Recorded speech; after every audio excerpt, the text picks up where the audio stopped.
तो इस वीडियो में मैं इस चैप्टर को एक्सप्लेन नहीं बल्कि इसका ब्रेक डाउन करने वाला हूँ, जिसमें हम इस चैप्टर में रही कुछ बारीक डिटेल्स को डिस्कस करेंगे और उसके बेसिस पर फ्यूचर में आने वाले चैप्टर के बारे में प्रेडिक्शन भी करेंगे। और हाँ, आप भी अपनी प्रेडिक्शन दिल खोल के कमेंट्स में कर सकते हैं। तो इस चैप्टर की शुरुआत में चार्ल्स चोई डैनियल के अटैक को रोक लेता है और उसके बाद उन दोनों के बीच एक कन्वर्सेशन स्टार्ट हो जाती है, जिसमें डैनियल के सवाल पर चार्ल्स चोई उसे बताता है कि उसने पास्ट में डैनियल को डीजी को सरपास करने के लिए इसीलिए कहा था ताकि वो उसे अपने साथ शामिल करके डीजी को कंट्रोल में रखे, और डीजी से उसका मतलब होता है जेम्स ली। लेकिन चार्ल्स के मुताबिक डैनियल अपनी दोनों बॉडीज को बर्बाद कर रहा है, पर डैनियल उससे अपनी 2 बॉडीज का सीक्रेट जानना चाहता है, जो चार्ल्स चोई उसे बस एक ही कंडीशन पर बताएगा, और कंडीशन ये थी कि उसे चार्ल्स चोई के साथ मिलकर डीजी को कंट्रोल में करना है। पर डैनियल कुछ सोच के जवाब देता उससे पहले उसके पीछे से डीजी आ जाता है और एक ही चॉप में उसे अनकॉन्शियस कर देता है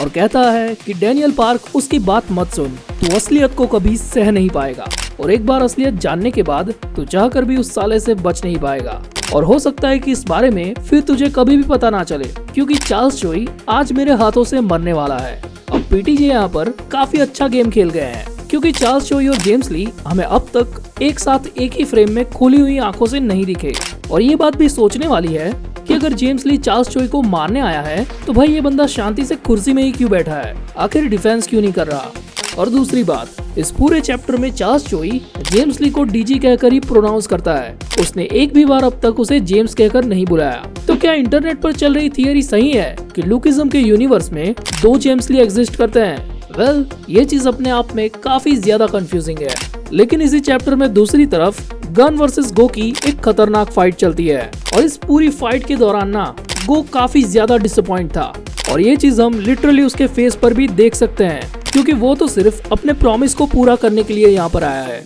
और वो फाइट के बीच में गन से कहता भी है कि यार, मैं जिस गन को जानता हूँ वो मुझसे इतनी गंदी मार कैसे खा सकता है, जिस गन को मैं जानता हूँ वो मुझे एक ही अटैक में टेक डाउन कर सकता है। आखिर क्यों उस बुड्ढे के लिए तो इतना कुछ सह रहा है, आखिर क्यों वो तेरे लिए इतना मायने रखता है। खैर, अब तो वो ऐसे ही मरने ही वाला है, क्योंकि जेम्स ली उसे मारने के लिए पहले ही पहुंच चुका है, और ये देखकर गन एक ही जगह पर स्टॉप हो जाता है और गो गन के गले पर तलवार से एक स्लैश मार देता है और कहता है, आखिर मरते वक्त भी साले तुझे उस बुड्ढे की चिंता है। और बेहोश होते हुए गन को जे हाई प्रिजन के कुछ विजन्स आते हैं, जहाँ पर चार्ल्स चोई उससे मिलने आया था, और उसी के साथ ब्लैक एंड व्हाइट फ्रेम में हमें दिखाया जाता है यामाजाकी हेड। अब दूसरी तरफ बिग डैनियल अपने यूआई मोड में जेम्स ली के सामने खड़ा हो चुका है, और उसकी कोल्ड ब्रेथ भी हमें दिखाई जाती है। लेकिन वहीं पर दूसरी तरफ हमें गन भी वैसे ही कोल्ड ब्रेथ वाले मोड में दिखता है, और उसे देखकर गो कहता भी है, ओए साले तो आखिर है क्या, तू गन ही है ना।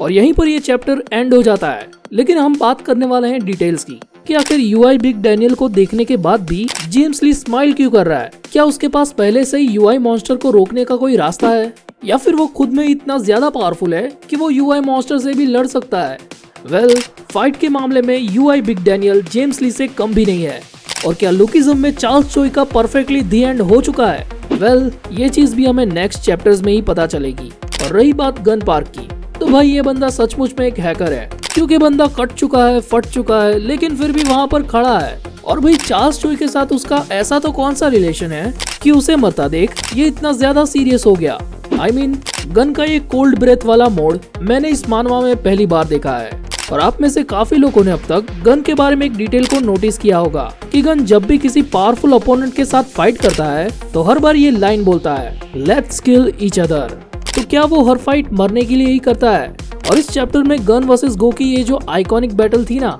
उसमें गो लिटरली लोहे के गेट को 2 टुकड़ों में काट देता है, और उसी गेट के दोनों हैंडल्स को पकड़कर गन उसके साथ फाइट करता है। लेकिन गो अगले ही सेकंड में उन दोनों हैंडल्स को काट देता है, और उस टाइम पर गन का फेस देखकर ये फील होता है कि उसने ये कभी एक्सपेक्ट नहीं किया था। खैर, अगले चैप्टर्स में काफी सारे सस्पेंस एक एक करके खुलने वाले हैं, और अगर आप ऐसे ही ब्रेकडाउन्स और लुकिज्म और पीटीजे के अराउंड ऐसे ही वीडियोस देखना चाहते हो तो इस वीडियो को लाइक करके इस चैनल को अभी से सब्सक्राइब कर दो, क्योंकि लुकिज्म की टाइमलाइन एक्सप्लेनेशन बहुत जल्द आने वाली है।